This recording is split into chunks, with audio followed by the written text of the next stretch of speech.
¿Qué tal, amigos? Gracias por estar con nosotros. Bienvenidos a Entre Líneas, espacio de entrevista lunes a viernes aquí en Teleoro. Hoy conversamos con un senador de la zona sur de Puerto Rico, hoy en este espacio de entrevistas.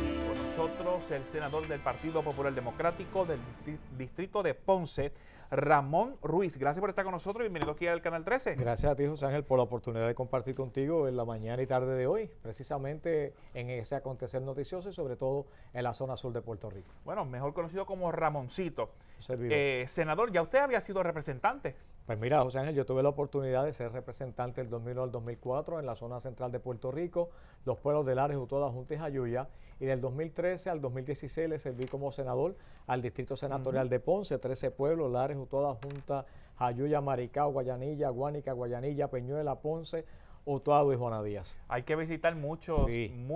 municipios, porque no solamente son de la zona sur, sino también que incluye parte del centro. Es un distrito bien complejo porque tiene costa y montaña y aglomera un desarrollo desde agricultura, de agroturismo, industrial, zona de paisaje, zona de costa, y es un distrito bien complejo, pero sobre todo algo bien importante, es un distrito bien hospitalario y una población muy concurrida y sobre todo una población versátil. Cuando hablamos de Ponce y toda la zona sur de Puerto Rico, podríamos decir que de cierta manera ha sido abandonada por el gobierno central. Las peleas constantes de los alcaldes del sur, de los legisladores para que se le asignen más fondos, para que el gobierno actúe, ¿eso aún está ocurriendo? Pues mira, José, hay un punto bien importante. El Distrito Senatorial de Ponce, que lo componen estos 13 pueblos, es la zona más pobre en Puerto Rico. Tiene 5 distritos, 5 pueblos que están bajo el índice de pobreza, según lo refleja el censo de Puerto Rico, sobre todo el nuevo censo que acaba de salir. Y sobre un punto bien importante, administración tras administración, los legisladores han tenido que dar la batalla y la pelea para que el distrito senatorial se pueda atender, y te tengo que decir que en esta administración no ha sido la excepción a la regla. Lo hemos visto con los huracanes Irma y María, lo vimos con el terremoto, actualmente con la pandemia, y la pregunta es, ¿dónde está el compromiso del gobierno central? Pues nos toca a nosotros como senadores, en este caso a mí que presido la Comisión de Gobierno del Senado de Puerto Rico, trabajar para que los fondos se puedan hacer llegar al Distrito Senatorial de Ponce y se atienda de una vez y por todas el problema de infraestructura, necesidad de vivienda y educación tan apremiante de la zona sur del país. Por la falta de fondos no debería ser, porque la cantidad de dinero que ha enviado Estados Unidos para invertir en la reconstrucción, y a su vez se puede reconstruir también la zona sur de Puerto Rico y a su vez inyectarle dinero para que la economía se mueva.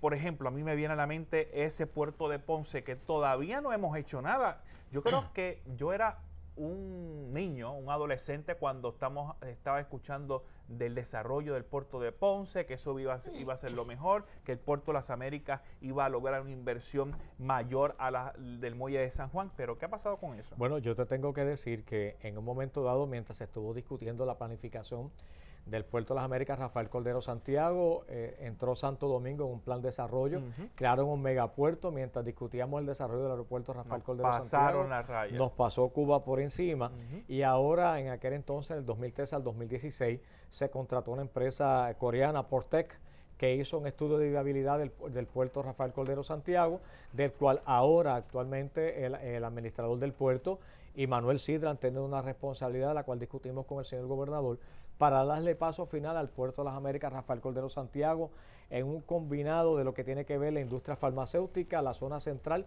y el movimiento de carga de la zona sur y norte de Puerto Rico, lo cual ahora tenemos una oportunidad de frente, y es que le demos el desarrollo económico esencial con un compromiso de gobierno sobre la infraestructura que necesita el puerto de las Américas Rafael Cordero Santiago, donde estamos hablando de más de 150 millones para habilitar 2 muelles que son esenciales. Pero mientras tanto, establecimos un plan de operación, un plan de manejo que está esbozado en más de 150 páginas, de un desarrollo planificado para hacer realidad el puerto de las Américas Rafael Cordero Santiago, que no pertenece solamente a Ponce, a todo Puerto Rico, como un canal de desarrollo económico que el país lo mira con deseo y compromiso de que lo podamos desarrollar ahora porque es el motor económico de todo el país. ¿La idea original todavía está vigente? Sí, la intención de la idea original, que era que se convirtiera en un megapuerto, está vigente, cerca con lo que llamábamos ese empleo de valor añadido, que se hablaba más de 15,000 empleos que iba a traer el Puerto de las Américas Rafael Cordero Santiago, sigue estando vigente, porque tú miras la zona metropolitana, no hay manera que los muelles de la zona metropolitana,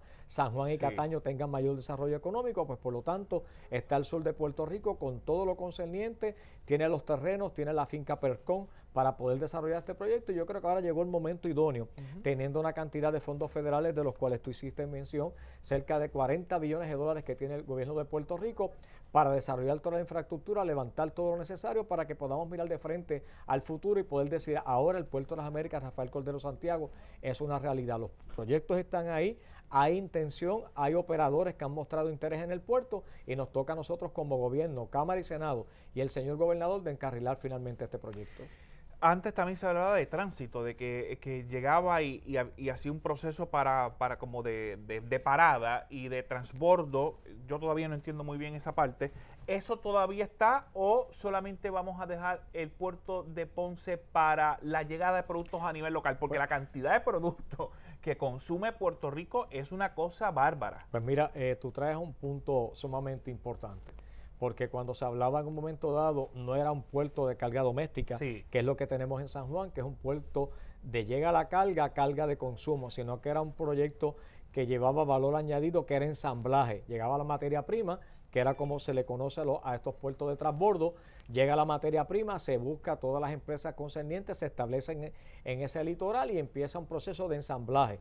Y de ahí finalmente sale un producto. Por eso es que el proyecto original, que se llamaba que fuera un puerto de transbordo, sigue estando en la intención del gobierno, pero falta, porque tenemos que buscar, pero falta algo bien importante, que son esas fincas adicionales de valor añadido que las podamos desarrollar y están ahí. Ahora por primera vez, después de unos 15 años, hay un plan real de desarrollo para el puerto de las Américas. ¿Por qué hemos tardado tanto? ¿Por qué República Dominicana, Cuba, Panamá sigue con su proceso de inversión constante y Puerto Rico nos estancamos? Pues mira, no me contesta ahora, me contesta cuando regresemos de la pausa aquí en Entre Líneas.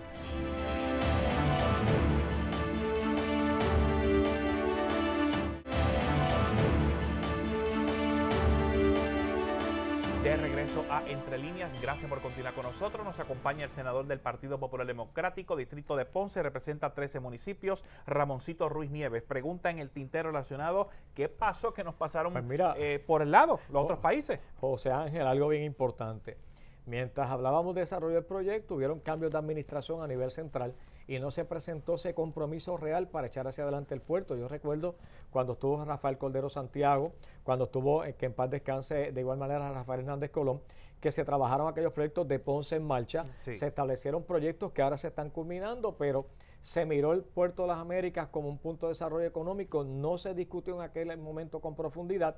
Vinieron dos administraciones, vino la administración de Sila María Calderón junto a Rafael Cordero Santiago, se sentaron, vieron las posibilidades de desarrollo económico, de un potencial echarlo hacia adelante. Vinieron cambios de administración y no se desarrolló el proyecto. Mientras discutíamos el asunto de que si íbamos a Guayanilla, que si lo hacíamos en Ponce o si la zona metropolitana, como bien tú mencionas, 3 jurisdicciones en el Caribe nos pasaron por el lado y ahora nos queda finalmente el asunto de que teniendo bandera americana, nacionalidad americana, es el único gancho que tenemos para echar hacia adelante ese proyecto. Y yo creo que el compromiso que ha tenido el señor gobernador, el actual alcalde de Ponce, el doctor Izarri Pavón, este servidor como presidente de la Comisión de Gobierno y de igual manera Manuel Sidre, hay un potencial que tenemos la oportunidad y esta es la última guagua. No podemos dejarla pasar. Si se nos pasa esto, se acabó posiblemente el puerto. Porque entonces se convertiría en lo que no queremos, que es un puerto de carga doméstica, y eso es lo que es San Juan, y lo que nosotros necesitamos no es quitarle la carga a San Juan y se vaya a Ponce, es que logremos un proyecto realmente de desarrollo económico, que es lo que llamamos ese valor añadido, que es la inversión que se va a dar a través del ensamblaje. Y esa inversión, estamos hablando de una cantidad de fondos que podría llegar bastante grande. Bueno, te estoy hablando que lo que se vislumbra en los planos que presentó PRICO en un momento dado, estamos hablando que el motor sería más de 15 billones anuales, que podría mover el puerto de las Américas Rafael Cordero Santiago. Estamos hablando cantidades similares al paquete de inyección que está dando Estados Unidos por esta pandemia. Eso es así, y teniendo ese potencial, yo creo que llegó el momento. Todos los años. Y no puede hablarse más del asunto de que si quién está en la administración, si es Popular o PNP. Sino esto trasciende partidos. Lo miramos, esto trasciende partidos, y te tengo que decir, José Ángel, que a esto se le suma bien importante el desarrollo de la Puerto Rico 10 de Arecibo a Ponce, que conecta el desarrollo económico del país, convirtiéndose pedazo de carretera a los 7.3 kilómetros en un expreso que pueda mover la carga doméstica y la carga económica del norte hacia el sur. Y hay un compromiso de que ahora en julio a agosto salga ese tramo que falta en construcción. Son 5 tramos. A subasta va a salir. A subasta ya tiene los 233 millones de dólares por fondos federales y CDBG asignados. Por lo tanto, yo creo que ahora hay una oportunidad real de conectar 3 polos: el puerto de las Américas Rafael Cordero Santiago, la Puerto Rico 10 y el desarrollo del aeropuerto Mercedita, que son los 3 vectores que necesitamos en economía en el sur de Puerto Rico y que va a mover la economía central también. Pero todas estas cosas yo las vengo escuchando hace mucho tiempo. Yo creo que senador, tú traes un punto sumamente importante. Pasaron muchas administraciones, se discutieron mucha legislación, y no es más legislación, sino ahora es buscar que entre ese capital de inversión privado que pueda darse, y nosotros desarrollemos que este proyecto ya no sea simplemente fechas o noticias, sino que podemos hablar de algo tangible y veamos el desarrollo del mismo. Pero ¿a qué se debe? Además de que cambian las administraciones constantemente, que no se ejecutan los proyectos, que Pues mira, todo se queda como, consigo el dinero, pero entonces no lo voy a utilizar, se nos complica, tengo que devolver el dinero, etcétera. Yo te tengo que decir que la primera inversión que tuvo ese proyecto fueron las famosas grúas, cerca de 250 millones de dólares, que se veía un espacio. Cuando se hace el estudio de viabilidad económica, entonces encontramos que faltaba buscar dónde estaba el mercado nacional para ese proyecto. Se contrata a la empresa Portec, una empresa coreana, hizo el estudio de viabilidad, presentó quiénes eran los futuros proponentes, a dónde se tenía que encarrilar el proyecto, y ahora hay unas métricas y una guía de las cuales Prisco está utilizando para el desarrollo del proyecto. Yo no puedo hablar de construir una casa y decir tengo 150 mil dólares y quiero esta casa sin tener los planos para realmente si el dinero me da. Pues por lo tanto ahora tenemos todo lo que envuelve este proyecto. No hay excusas. Que no hay excusas, el plan que se trabajó, lo que ha presentado Prisco, y sobre todo algo bien importante, el dinero lo tiene el gobierno central, que está ahí con los fondos federales. Que no hay excusa de que Para falta nada. el dinero, que el estudio no está, que si el plano no está actualizado. Estamos hablando de algo que ya se revisó. Se revisó y lo tenemos de frente, o sea, Perfecto. no hay ahora que reinventar la rueda, sino echarla a correr. El distrito que usted representa no solo se trata del puerto de Ponce y del desarrollo económico de esa manera, también estamos hablando de municipios que manejan muy bien lo que estamos hablando del turismo, la agricultura. ¿Cómo está ese sector, esos 2 sectores en particular que mueven nuestra economía y que sabemos que con la pandemia era súper necesario tenerlo? Pues mira, tú sabes que en el cuatrienio 2013 al 2016 se hicieron unos planes de manejo a las reservas agrícolas en Puerto Rico, se creó legislación, yo fui el autor de la Ley 63 de los mercados familiares, y logramos un crecimiento de ingreso bruto agrícola nacional de cerca de 331 millones, llevándola por primera vez a $1 billón y levantando cerca de unos 3.700 nuevos agricultores. Eso permitió que la zona central de Puerto Rico y el sur, el balance agrícola se le diera atención y llevara un marco de desarrollo. Por otro lado estaba el asunto del turismo, una zona central y costera que ofrece mucho a los turistas. Invertimos cerca de 15 millones de dólares en la parguera de Puerto Rico, habilitando todo lo que era la parguera, donde mueve un motor económico y a la vez a los otros pueblos que conectan con la parguera. Bonito. Le dio desarrollo económico, le dio un valor añadido adicional tanto a Guánica, tanto a Guayanilla como a Peñuela, Maricao. Logramos un inversionista privado que adquirió una hacienda que estuvo abandonada en Maricao durante muchos años, y que teníamos ya en las manos un proyecto encaminado de turismo, agroturismo e industrial. Vino la pandemia, vinieron los terremotos, vinieron los huracanes y colapsó. Ahora nos sentamos nuevamente a buscar cómo lo vamos a engranar. Hay el deseo y el compromiso de capital privado, ahora no del gobierno, capital privado que está dispuesto a correr los agricultores, estableciendo zonas agrícolas turísticas, estableciendo un proyecto que nosotros trabajamos en el cuatrienio anterior, que era la ruta de las haciendas cafetaleras. Ahora tenemos que por primera vez el sur de Puerto Rico tiene 1.000 habitaciones para ofrecerle al turismo disponible, y si logramos nuevamente que los cruceros regresen a Puerto Rico y sobre todo al sur, pues hay 1.000 habitaciones para ofrecerle al país. O sea, estamos hablando que luego de la zona metropolitana de Isla Verde, Loíza y Piñones, la segunda zona en Puerto Rico que tiene sobre 1.000 habitaciones para ofrecerle al turismo es Ponce. ¿Y qué queremos ahora? que podamos esos tres vectores, agricultura, agroturismo, industria y turismo, podamos todos desarrollarlo y logremos ese motor económico. Tú recordarás que nosotros tenemos en el Caribe diferentes islitas que no tienen industria, pero el motor del turismo es un atractivo, claro, y genera ganancia de capital. Claro, y ver algo, porque no solamente se trata de hacer una parada en San Juan, montarse en un taxi o en Uber o lo que sea y llegar a un centro comercial muy conocido en Atorrey. Estamos hablando de estas islitas, viven de ir al campo, de ir a las haciendas, visitar los lugares donde se pueda explicar la flora y la fauna, entre otras cosas. Y uno paga por eso en esas islitas. Entonces en Puerto Rico las tenemos disponibles, pero entonces preferimos que moverlos para el centro comercial. Bueno, yo te puedo decir a ti que cuando uno busca la guía de turismo, turismo simplemente le ofrece al turista en los mercados fuera del país la zona metropolitana. Sí.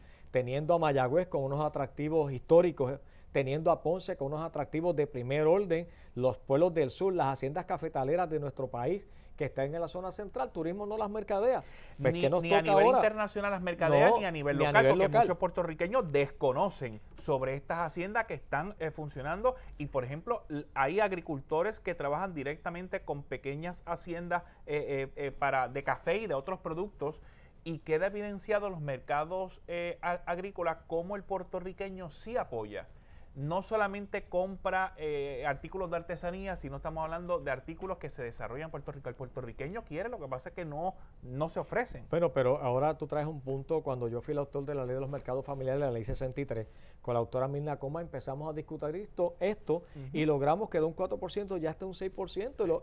La población reclamaba los mercados agrícolas. Sí. Lo hemos visto de igual manera, el atractivo turístico que tenemos en la zona central. Yo te tengo que decir que en el poblado de Castañer está la Hacienda La Balear, de las séptimas generaciones de españoles, una hacienda única en Puerto Rico, y turismo no la mercadea, y en un momento dado nos sentamos con la familia Osona a discutirlo y logramos entonces que empresas europeas han venido a celebrar bodas en la Hacienda La Balear. O sea, es cuestión de que el gobierno se sienta a establecer esa política pública del DMO, si va a ser efectiva o no, si va a ser simplemente lo que nos cuesta los millones al año, o van a mercadear todos los atractivos turísticos que tiene Puerto Rico y la zona sur los ofrece. La nueva campaña de turismo, precisamente, que dice que es una isla 78 destinos. Eso es así. ¿Ya era hora? Ya era hora de hacerlo. Ahora, no es que se diga simplemente en una promoción local, es que a nivel mundial lo podamos mercadear y veamos ese atractivo turístico que viene saliendo de esas grandes metrópolis, que lo que busca es un atractivo natural, y el país se lo ofrece. Pues vamos a mover la zona central y el sur, norte y oeste del país, y no solamente la zona metropolitana, sino que Puerto Rico tiene diferentes atributos para levantar una economía sólida, que es a través del turismo. Bueno, cuando regresemos de la pausa, vamos a ver cómo está la zona sur relacionada a las escuelas, porque cabe señalar que no solo estamos hablando de los terremotos que ocurrieron en el sur oeste de Puerto Rico, sino que hay una cantidad de escuelas que se abandonaron, que se cerraron y aguantaban un terremoto, y las que dejaron abiertas, muchas de ellas colapsaron. No aguantan un terremoto, colapsaron o sencillamente tienen las famosas columnas cortas estas. Y que todavía no se sabe si hay tiempo para arreglarla, porque durante la pandemia yo me hubiese programado trabajar en la construcción y arreglar eso, pero nada. Cuando regresemos, conversamos con el senador del distrito de Ponce, Ramoncito Ruiz Nieves, aquí en Entre Líneas.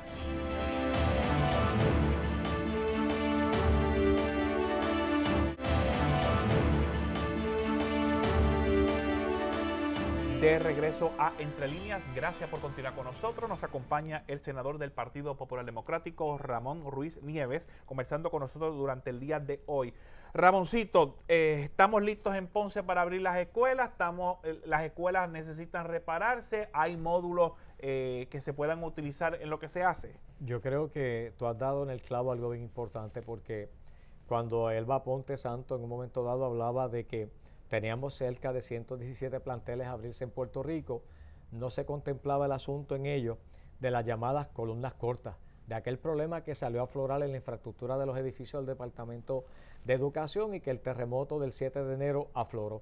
Te tengo que decir que en una vista pública que realizamos nosotros como presidente de la Comisión de Sur de Puerto Rico, encontramos un informe que nos somete AFI, que tenemos 685 planteles escolares. ¿Con columnas cortas? Con columnas cortas. ¿Cuánto? 685 planteles escolares. Eso es poco más de la mitad. Bueno, te tengo que decir que es prácticamente el 90% de los planteles en Puerto Rico, porque solamente unas 100 escuelas no tienen este problema, que son las escuelas que se construyeron recientemente.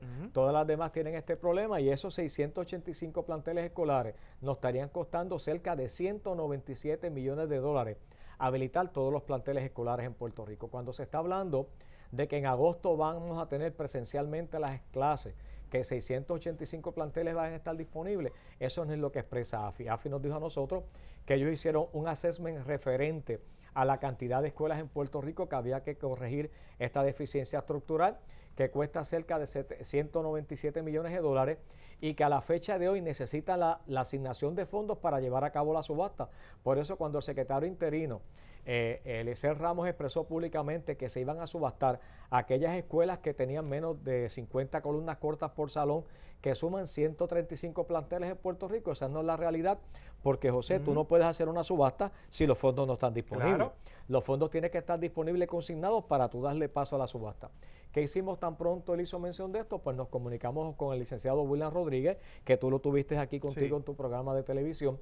Nos comunicamos con él y le preguntamos que si los fondos federales, de los 20 millones que él tiene de fondos CDBG, se podía utilizar ese dinero. Nos expresó redondamente que no se puede. De igual manera, nos expresó que tenían cerca de 30 millones de dólares, que fue un dinero asignado a nivel federal para atender el asunto de los terremotos en los municipios de Puerto Rico. Me dijo, ese dinero no nos da, por lo tanto vamos a transferirle a los municipios esa cantidad de dinero. Y finalmente, el fondo de mitigación referente a lo que envuelve los terremotos todavía está en discusión y en análisis. Por lo tanto, el gobierno tiene que hacerle una petición a la Junta de Supervisión Fiscal, que fue lo que nos dijo el administrador de AFI, que había hecho la petición oficialmente al señor Juan Carlos Blanco de OGP, para que hiciera la petición a la Junta de Supervisión Fiscal. Le enviamos comunicación a Omar Marrero a ver en qué etapa nos encontramos con esto, porque a la fecha de hoy, ¿cómo vamos a hablar de escuelas presenciales en agosto si tenemos 685 planteles escolares que presentan el problema de infraestructura con las columnas cortas? Yo, papá, no enviaría a un niño en este momento a una escuela que tenga columnas cortas, porque todavía sigue temblando la zona sur. No, y te tengo que decir más.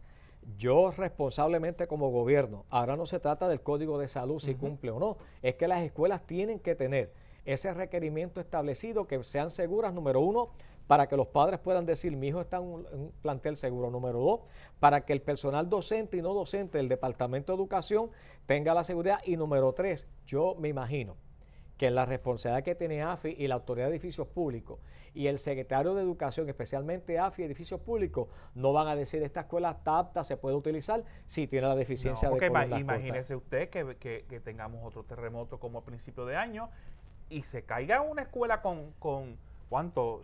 300 estudiantes, bueno, y 30 y pico de profesores. Yo te tengo que decir más, que cuando se hablaba de que OMED tenía una responsabilidad con los municipios, se dio el mecanismo que entonces fue que se establecieron unos convenios con el municipio de Guánica de $700,000 para habilitar 2 planteles, con el municipio de Guayanilla 2 planteles, $681,000, con el municipio de Yauco $1,465,000, que tienen que tener esos convenios con los municipios para que el 30 de junio esos planteles estén en condiciones, pero no incluye las columnas cortas. No. Es la planta física en cuanto a ornato, los baños. Lo básico. Lo básico, pero realmente el problema de infraestructura en columnas cortas no está atendido. Por lo tanto, entra un asunto bien importante aquí, o menos ha dicho a nosotros, a través de Miguel González, nos ha dicho, oye, yo tengo una responsabilidad, la estoy descargando, subasté también privado, pero si AFI no hace su parte de la corrección de columnas cortas, y AFI nos dijo, yo no puedo hacerlo porque no tengo los 197 millones. Si se logra conseguir ese dinero en los próximos días, la Junta lo determina en el presupuesto que entra el 1 de julio,